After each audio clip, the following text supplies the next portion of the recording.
story now at 6. A lawsuit filed in the last hour seeks to block the recent appointment of a new commissioner in Cabarrus County. The group suing the Board of Commissioners and the county claims the appointment made last Thursday violated state and local rules and was done to block political rivals. Investigative reporter David Hodge is joining us now in the newsroom live. So last week, right here on WBTV, David, you told us about the likelihood of this lawsuit being filed, and now you're joining us to break it all down. What do we need to know here? Yeah, Siobhan, a group calling itself the Cabarrus Citizens for Government Integrity has filed a lawsuit challenging the recent appointment of the new county commissioner. They're asking the court to issue an injunction preventing the new commissioner, LaMarie Austin Stripling, from assuming office to replace outgoing board chair Chris Meismer, who is headed to the North Carolina Senate.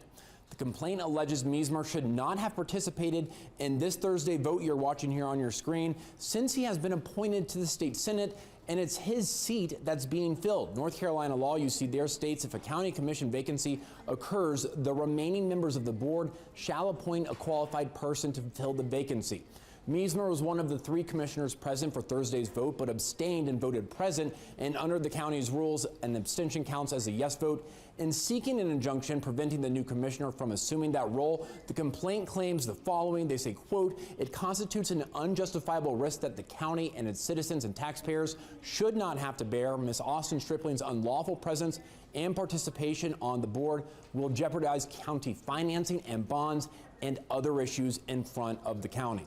The lawsuit against the county and board are just one of several battles playing out in the Cabarrus County Republican Party right now. The 4 remaining members of the commission are all political rivals and were unlikely to agree on a replacement, leaving the choice up to the Cabarrus County Clerk of Superior Court.